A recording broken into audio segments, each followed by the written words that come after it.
நேற்று கோடிக்கணக்கான ஹாஜிகள் அரஃபாவில் நின்று அல்லாஹ்வை அழைத்தார்கள். நேற்று தியாகத்தின் நாளாக இருந்தது. ஆனால் ஒரு கேள்வி, ஹஜ் என்பது மக்காவுக்குச் சென்றவர்களுக்கு மட்டும்தானா?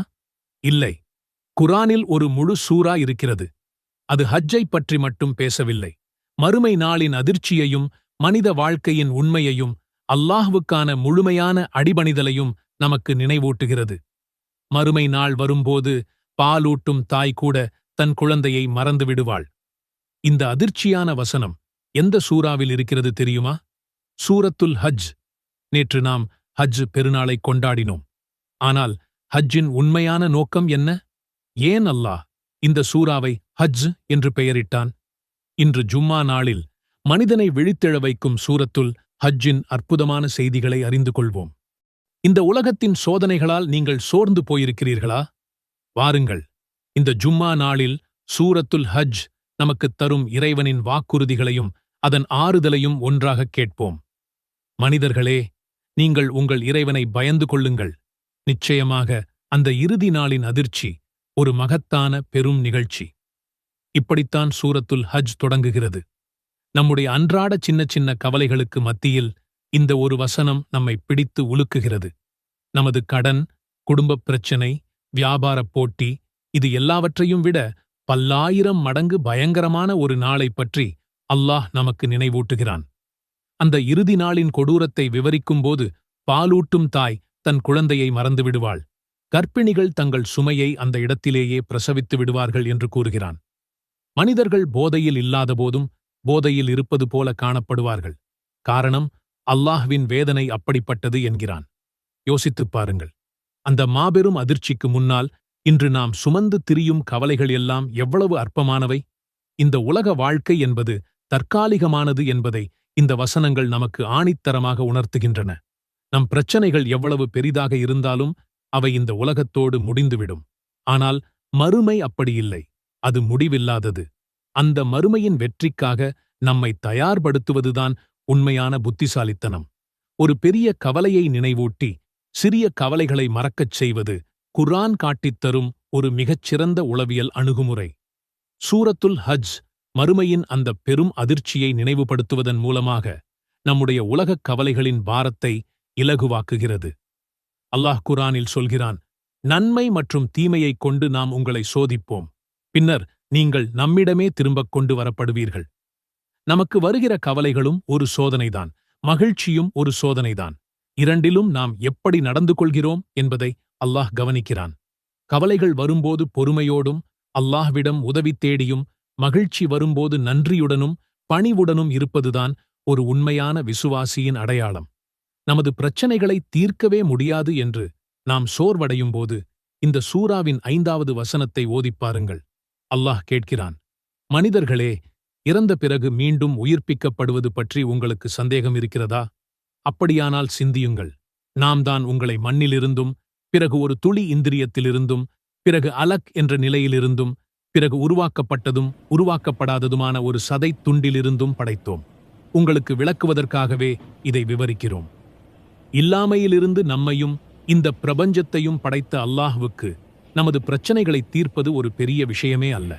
அல்லாஹ் தொடர்கிறான், வறண்டு போன பூமியை நீர் பார்க்கிறீர்.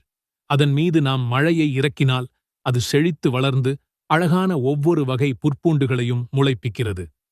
காய்ந்து போன பூமிக்கே உயிரூட்டும் அல்லாஹ்வால் கவலைகளால் வறண்டு போன நமது உள்ளங்களுக்கு நிம்மதியையும் நமது வாழ்க்கைக்கு வளத்தையும் கொடுக்க முடியாதா என்ன? நிச்சயமாக முடியும். இந்த நம்பிக்கைதான் நமது முதல் மருந்து. நாம் சரியான பாதையில் சென்றாலும் கூட சில நேரங்களில் குழப்பங்கள், தடைகள், ஷைத்தானின் ஊசலாட்டங்கள் நம்மை பாடாய்ப்படுத்தும். அப்போது நாம் என்ன செய்வது? அல்லாஹ் இந்த சூராவில் ஒரு வரலாற்று உண்மையைச் சொல்கிறான். நபியே, உமக்கு முன்னர் நாம் அனுப்பிய எந்தத் தூதரையும் நபியையும் ஷைத்தான் குழப்பம் செய்ய முயற்சிக்காமல் இருந்ததில்லை. ஆனால் ஷைத்தான் உருவாக்கும் குழப்பத்தை அல்லாஹ் நீக்கிவிட்டு தனது வசனங்களை உறுதிப்படுத்துகிறான். அல்லாஹ் நன்கறிந்தவன், ஞானமிக்கவன். நபிமார்களுக்கே ஷைத்தானால் சோதனைகள் வந்தது என்றால் சாதாரண மனிதர்களான நாம் எம்மாத்திரம்?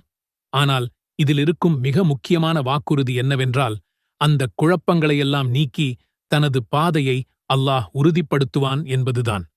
நமது மனதில் எழும் சந்தேகங்களும் நமது முயற்சிகளில் வரும் தடைகளும் தற்காலிகமானவை. நாம் அல்லாஹ்வின் மீது முழுமையாக நம்பிக்கை வைத்து அவன் காட்டிய பாதையில் உறுதியாக நின்றால் நிச்சயம் அவன் நமக்கு வழிகாட்டுவான். ஷைத்தானின் சூழ்ச்சிகளை தோற்கடித்து நிம்மதியைத் தருவான். நம் கவலைகளுக்கு ஒரு முக்கிய காரணம் எல்லாவற்றையும் நம் கட்டுப்பாட்டில் வைத்திருக்க வேண்டும் என்று நினைப்பதுதான். ஆனால் நிஜம் என்னவென்றால் நமது சக்தி மிகவும் குறைவு. இந்த உண்மையை ஏற்றுக்கொண்டு நமது எல்லா காரியங்களையும் எல்லாம் வல்ல அல்லாஹ்விடம் ஒப்படைத்து விடுவதில்தான் உண்மையான அமைதி இருக்கிறது. இதைத்தான் ஹஜ்ஜின் தத்துவமும் இந்த சூராவும் நமக்கு கற்றுத்தருகிறது.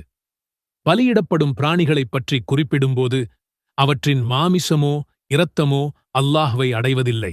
ஆனால் உங்களிடமுள்ள தக்வா எனும் இரையச்சம்தான் அவனைச் சென்றடைகிறது என்று அல்லாஹ் கூறுகிறான். இதன் அர்த்தம் என்ன? வெளிப்படையான சடங்குகளை விட நமது உள்ளத்தின் தூய்மையான நோக்கமும் அல்லாஹ்வின் கட்டளைக்கு அடிபணிவதும்தான் அவனுக்கு முக்கியம். அல்லாஹ்வுக்கு எதையும் இணையாக்காமல் அவனுக்கே முற்றிலும் அடிபணிந்தவர்களாக இருங்கள் என்று இந்த சூரா கட்டளையிடுகிறது.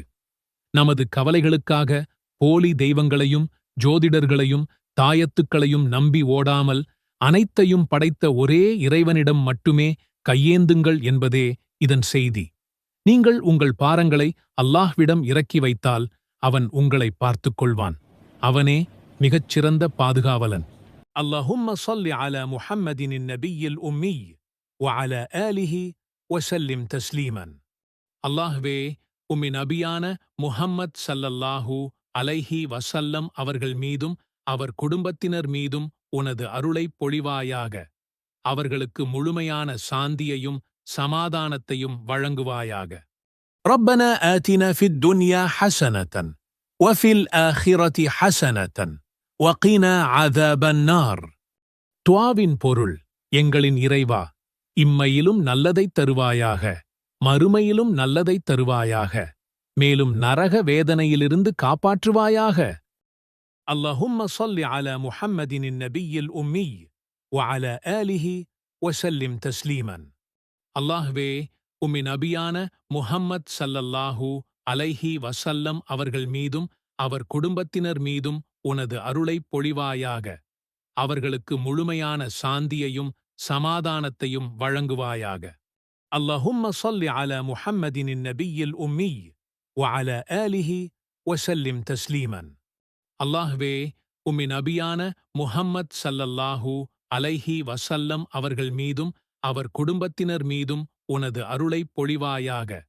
அவர்களுக்கு முழுமையான சாந்தியையும் சமாதானத்தையும் வழங்குவாயாக.